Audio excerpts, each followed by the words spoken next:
Okay, so Hamlet and His Problems, as you know, is a work by T.S. Eliot, who called new criticism as lemon squeezer school. I repeat, it is T.S. Eliot who calls new criticism as lemon squeezer school. And as you all know, T.S. Eliot belongs to a movement called New Criticism. New Criticism predominantly believes in a text-centric approach, where you see the world from the word. A word to the world approach, and what is on the page matters. It is not the author who matters. Author not important. The biography or the history even doesn't matter.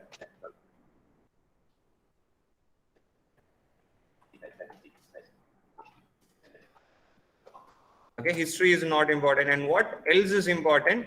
The figures of speech, the techniques, the poetic devices, the meter, and so on. All right. So people belonging to New Criticism, because it was the age when the whole world was recovering from World War I. People thought that language could be used. Literature could be used to change the world. 2 fingers swipe up to answer. 2 fingers swipe down to decline. Phone. Missed call. John Bupati. View contact. So people thought Screen off. language could change the world, and they thought they could reform the world through language and literature, because it was a time of hopelessness, and language became a matter of independent importance during this era. And exactly during this period, you have the emergence of formalism and New Criticism. As you all know, formalism is the mother, and New Criticism is the it is the say subproduct or the continuation of formalism. So no separate rules for formalism and New Criticism. Both almost have the same principles. Moving on, in such a scenario, you have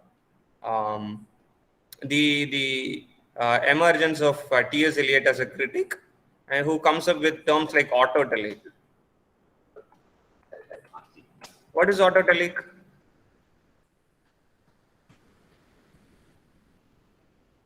The text has absolutely no purpose other than existing there. Already, it simply exists. You don't say connect history. You don't connect politics to it. It simply exists. The text has no other purpose other than existing there, says T.S. Eliot.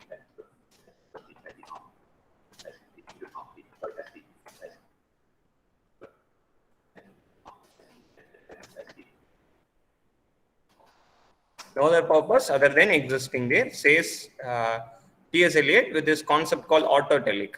And another concept of T.S. Eliot, which is very famous, is his theory of impersonality of poetry.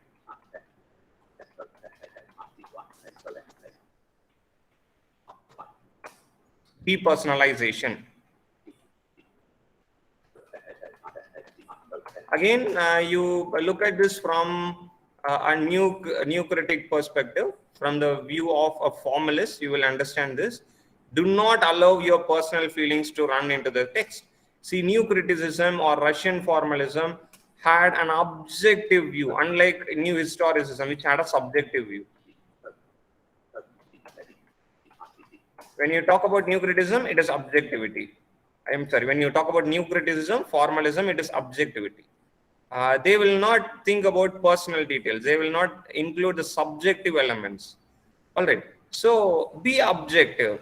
Do not allow personal feelings to run into the text, says T.S. Eliot.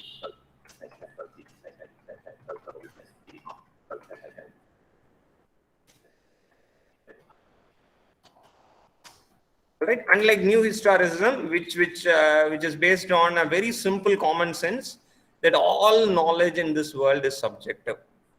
All right, take it from me. All knowledge in this world is subjective, and therefore You cannot leave personal details, you cannot leave history, you cannot leave politics when you analyze a text. This is the opposite of new criticism, and it is new historicism. And who coined the term new criticism and who coined the term new historicism? New criticism says J.C. Ransom. Yeah, good. It is J.C. Ransom. New historicism, Stephen Greenwald. Yeah, new historicism is Stephen Greenblatt. Stephen, I'm not very good at spelling, so Stephen Greenblatt is associated with new historicism, and new criticism it is J.C. Ransom. And who coined the term practical criticism? I.A. Richards. Yeah.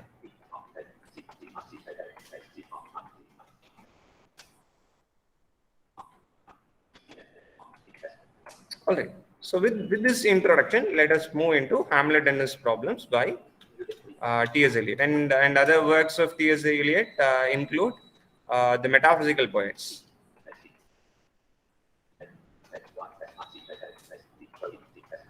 So what do you find in metaphysical poets? A very simple logic. நான் இதை எப்படி தான் ஞாபகம் வச்சுக்கிறேன். கழுதை தேஞ்சி கட்டெருமா போச்சு, இதுதான் வந்து மெட்டாபிசிக்கல் போயிட்ஸ். சரிங்களா? சும்மா என்னோட ஸ்டூடெண்ட்டுக்கு ஒரு யூஜி லெவல்ல இதை நான் புரிய வைக்கணும்னா என்ன சொல்லுவேன், கழுதை தேஞ்சி கட்டெருமா போச்சு, that is called metaphysical poets. இதுதான் மெட்டாபிசிக்கல் போயிட்ஸோட சம்மரி. அப்போ இது எப்படி போகுது? Unification of sensibility and dissociation of sensibility.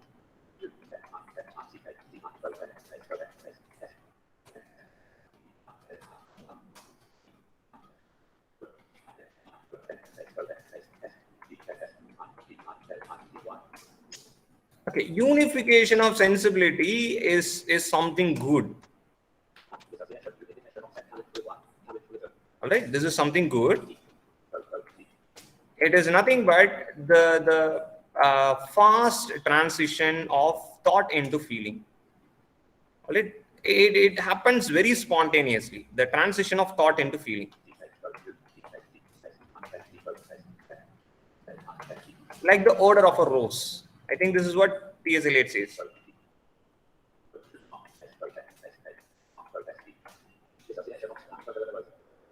Right? So like the smell of a rose, the transition of thought into feeling by the poet is spontaneous. There is absolutely no gap between this say transition. All right. And who is good at this? The metaphysical poets.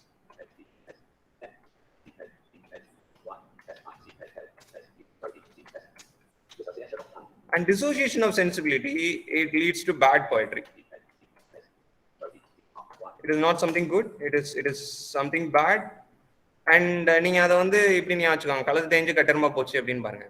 See, look at the stature of a donkey. All right. So I don't mean anything very literary here.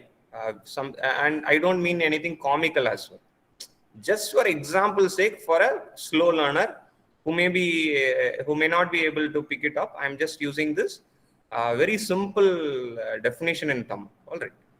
So the size of a donkey, as you know, is very big. All right. Something very phenomenal, something very large, something very significant becomes nothing. All right. In the age of Milton, during the during the period of the metaphysical poets, there was unification of sensibility. They had this phenomenal this aspect called unification of sensibility. But however, slowly 17th century end comes, then comes the 18th century, then comes the Victorian era, where you had a complete deterioration of good poetry, a decline in the production of poetry, which is called dissociation of poetry. Dissociation of sensibility. And what is dissociation of sensibility? The transition of thought into feeling is not spontaneous.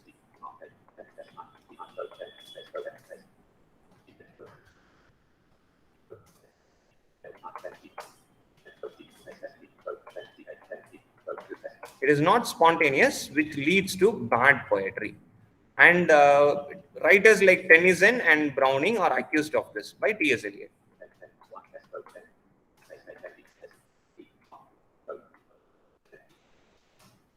Right? Writers like Tennyson and Browning, they are say criticized for say having a dissociation of sensibility. So this is Metaphysical Poets by T.S. Eliot. Now let me move on to Hamlet and his problems. So as you know, a new critic will focus only on the text. The focus here on the text again.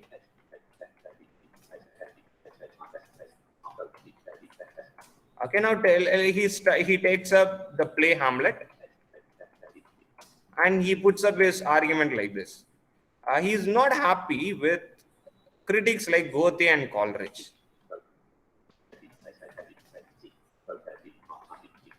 Why he is not happy with Goethe and Coleridge?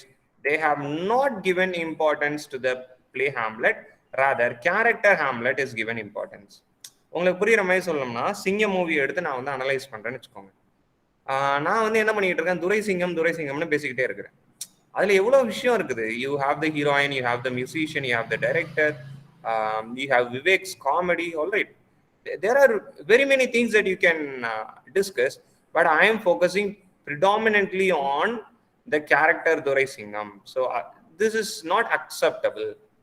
இந்த தப்பை தான் யார் பண்றாங்க? Goethe and Coleridge. They give importance only to the character Hamlet.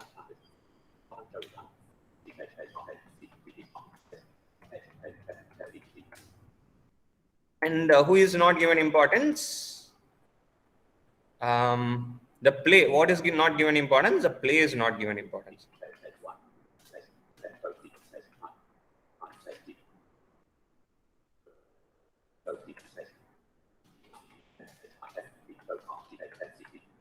And who is credited by T.S. Eliot? Robertson is credited.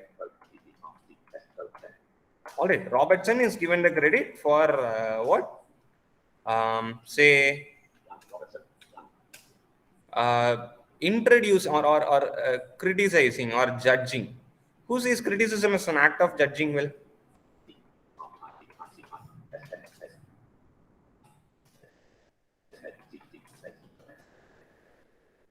Matthew Arnold.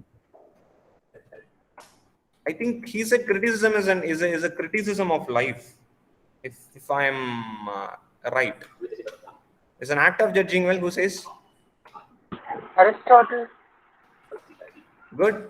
I think Matthew Arnold said criticism.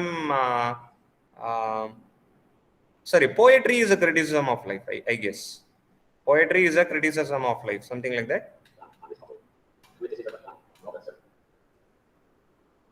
Okay, so Robertson, for the first time, takes up the play Hamlet, and the character Hamlet alone is not given importance. The play Hamlet is given importance. That is why T.S. Eliot applauds Robertson. So point number one. Point number two, the origin of the play Hamlet.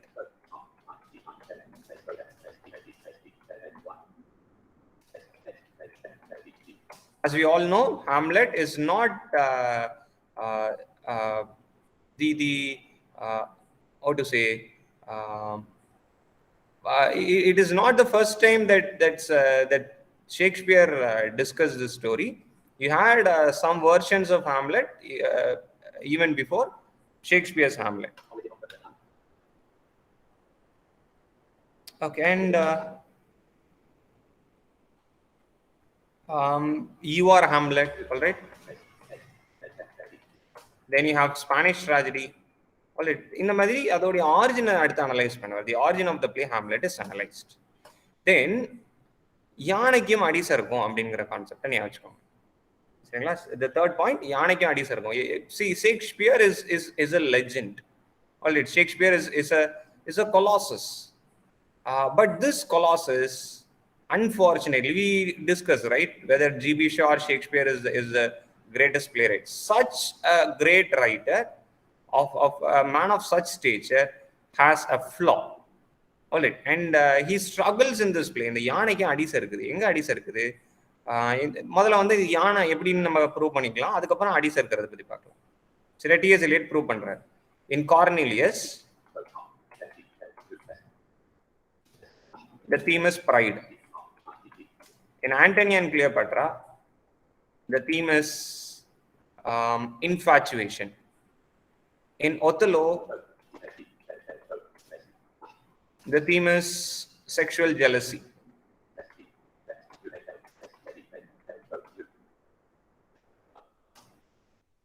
Right, and he gives one or two more examples, and he says, in all these works, Shakespeare does a fantabulous job, but unfortunately, in Hamlet, he is not able to handle the theme of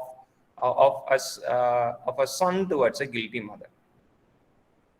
இப்போ இதுல எல்லாம் வந்து செம்மையா perform பண்ணக்கூடிய ஷேக்ஸ்பியரால இந்த ஒர்க்ல ஒரு நுணுக்கம் இருக்கு, ஒரு சின்ன சிக்கல் இருக்கு. அந்த சிக்கலை ஹேண்டில் பண்ண முடியல. என்ன சிக்கல்? இதுல யாரு hero? Prince Hamlet. and he needs to take revenge for his father's the murderல. அப்போ கிளாடியஸ் வில்லனா? வில்லி யாரு?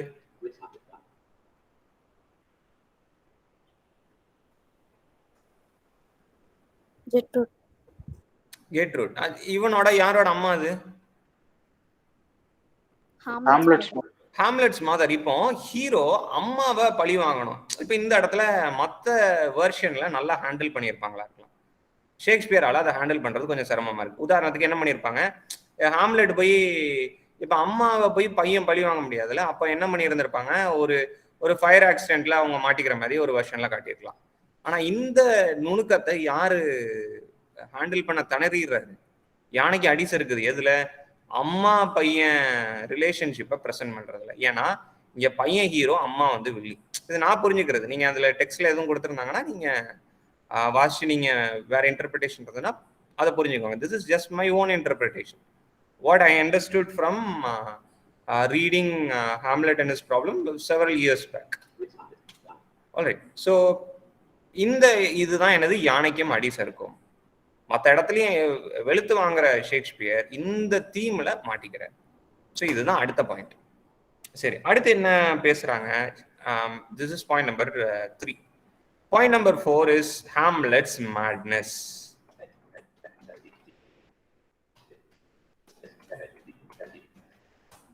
Hamlet's madness. What is Hamlet's madness? Hamlet is half mad and half pretends to be mad. தமிழ்ல சொல்லணும்னா ஒரு லூஸாக நடித்தது. சரியா? இப்படி புரிஞ்சுக்கிட்டீங்கன்னா உங்களுக்கு அது புரிஞ்சிடும். அவன் ஆல்ரெடி அரலூசுங்க. அவன் வந்து என்னதான் நடிச்சிருக்கிறான், அவன் ஒரு லூஸ் மாரி நடிச்சிருக்கிறான். ஒரு லூஸாக நடித்தது. சரியா? அதுக்கு அவர் வந்து ப்ரூவ் எல்லாம் பண்ண ட்ரை பண்ணுவார். பன்ஸ் எல்லாம் கொடுத்து என்ன ப்ரூவ் பண்ண ட்ரை பண்ணுவார். ஹாம்லெட்ங்கிறவன் பாதி மேடுங்க, பாதி பிரிட்டன்ஸ் டு பி மேட். ஏன்னா இவன் என்ன நினைச்சு மேடா நடிக்கிறான்? What is the rationale behind that?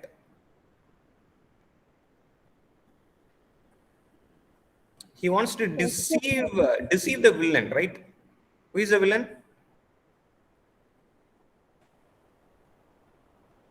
Claudius. Yeah, he wants to deceive Claudius. He wants to say keep Claudius at bay. He wants to baffle Claudius, but instead of confusing him, it only increases the suspicion. It gives him more time. உங்களுக்கு அந்த delayed action தெரியுங்களா? procrastination. சரி, எடுத்தமா வேலையை முடிச்சமான்னு பேர்ந்திருக்கலாம். ஆனா பைத்தியமா நடிக்கும் போது அவன் சொந்த காசுல சூனிய வச்சுக்கிட்டான். He is half mad.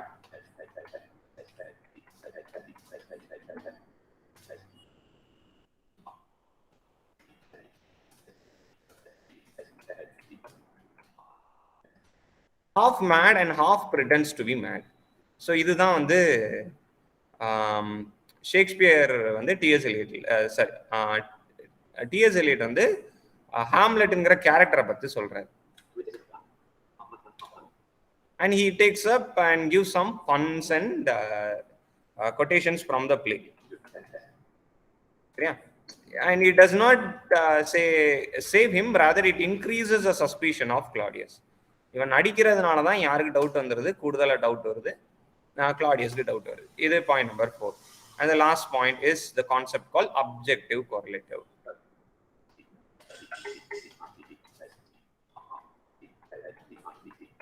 What do you find in objective correlative? Say he says, again he brings in a comparison here. Macbeth versus Hamlet. In Macbeth, the objective correlative is very, very good. The washing of hands. See, your WhatsApp status could be an objective correlative. All right. What is there in your mind is revealed through an external object called a WhatsApp status. So washing of hands is an objective correlative. What is there in the mind of the character?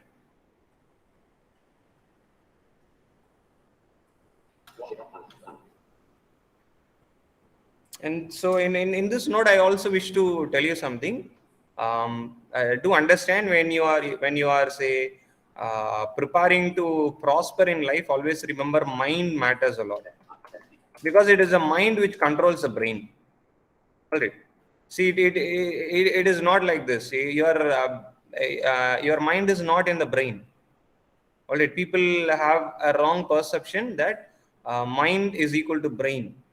But do understand, researchers believe, experts believe that mind is very, very powerful, and it is a mind which even controls the brain. அது ஒரு பெரிய chapter, ரிசர்ச்சர்ஸ்லாம் இருக்குது. சரிங்களா? அப்போ புரிஞ்சுக்கோங்க, அந்த மைண்டை வந்து மெஷர் பண்ண முடியல, அதோடைய என்ன சொல்ல கேப்பபிலிட்டிஸை வந்து புரிஞ்சுக்க முடியாம ரொம்ப திணறாங்க. அவ்வளோ பவர்ஃபுல்லான ஒரு விஷயம் தான் your human mind, not the brain. I'm talking about the mind. And if you think that your mind is inside your brain, then you are wrong. It is not the case. All right. So mind is very, very important, and your mind should think. Your mind should have the ability to attract you what you want.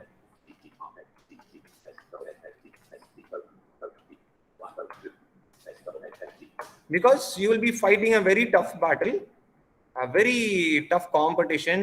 Say when you turn up for an interview later on in your career, there will be one post, there will be 15 others who will be fighting for it, and your mind somehow or the other needs to believe that you will get through, irrespective of all the equations that could be played before and after the interview. All right. So you still have to believe. Say there could be 3 posts. 2 posts could have been fixed, but you still have to fight for that 1 post with the belief that you will get it. Your mind should somehow attract it. It should not be carried away by the external factors. All right. So that is a way how things will turn up. It is not your preparation which determines your result. Rather, it is your mind which determines the result. I do not take away the amount of preparation that is required for any interview or for any examination. Preparation matters a lot, but more than the preparation, one who has a sound mind, one who has a very healthy mind will go on to win. All right. So here, objective correlative.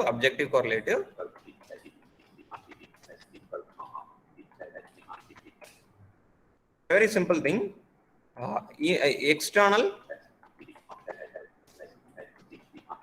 action object is used to present what is there inside the mind of the character. The character's mind is revealed, and what is there inside the mind of Lady Macbeth? Lady Macbeth's mind is occupied with guilty conscience. So washing of hands, all the perfumes of Arabia cannot sweeten thy hands. That is an objective correlative of her guilty conscience.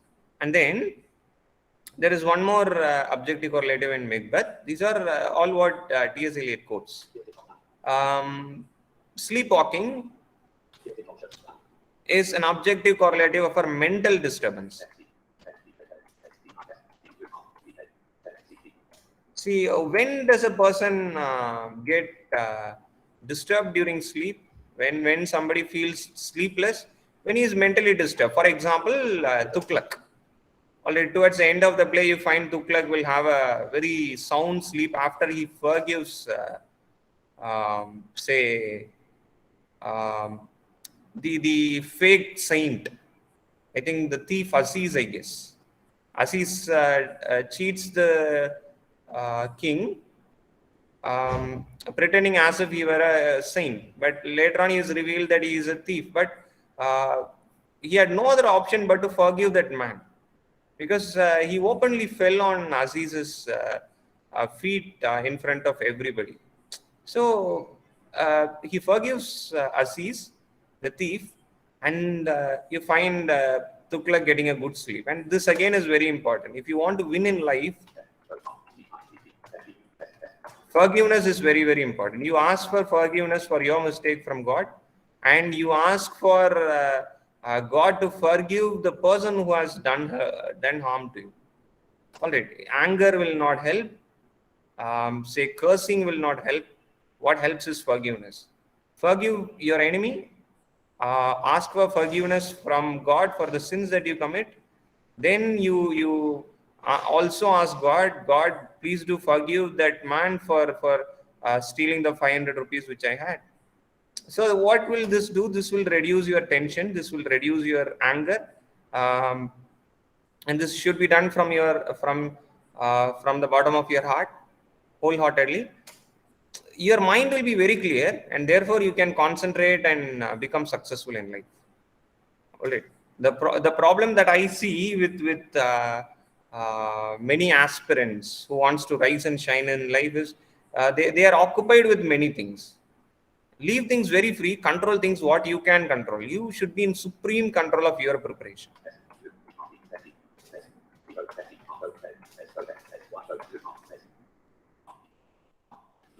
So that is very, very important. All right. Supreme control of your preparation. I should be in supreme control of my life. If I want to lead a very healthy life, if I want to live a very happy life. All right. And I should not think about the other factors, the others.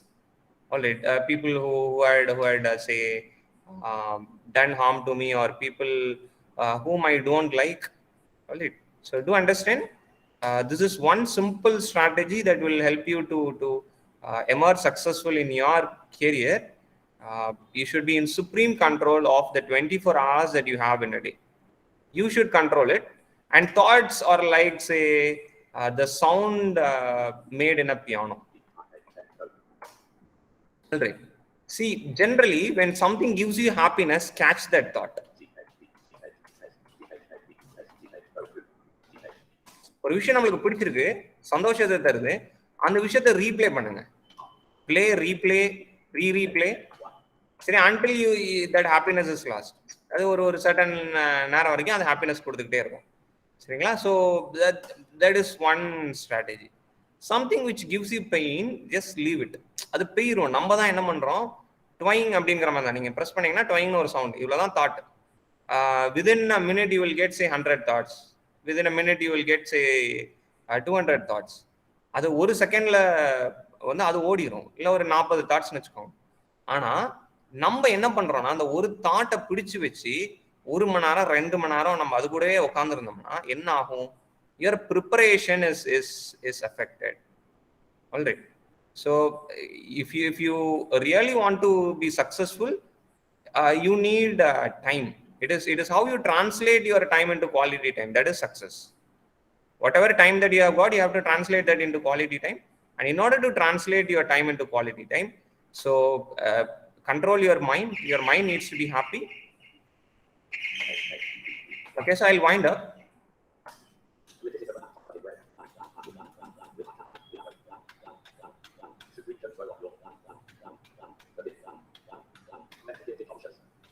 Okay, so mental disturbance is presented through this objective correlative called sleepwalking. Here, Shakespeare does a phenomenal role in presenting the objective correlative. He is marvelous is quite magnificent, but Answer.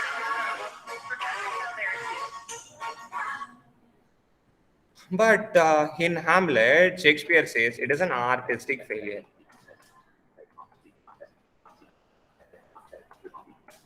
So Hamlet is an artistic failure, says T.S. Eliot. All right, and another accusation that is made up of that is made on Hamlet is there are a lot of superfluous scenes in the play Hamlet. 100%. There are a lot of unwanted scenes in Hamlet. Hamlet is an artistic failure. There is a last point, and there is one point which I left out, which comes in the middle of T.S. Eliot argument, where he says there are a lot of superfluous, unwanted scenes. In fact, it is the longest play, as you all know, and வளவள நிறைய எழுதியிருப்பாருங்க அப்படிங்கிற மாதிரி Shakespeare T.S. Eliot feel பண்ணுவார். So Hamlet and his problem, this is what I understood of Hamlet and his problem by T.S. Eliot. And as you all know, T.S. Eliot is called Old Person. I think he called himself Old Person. His nickname is Elephant, and he ran a magazine called Egoist. And Hamlet and his problem, it is published, I guess, in Sacred Wood. If I'm not wrong, it was published in Sacred Wood. Two fingers swipe up to answer. Two fingers up. Professor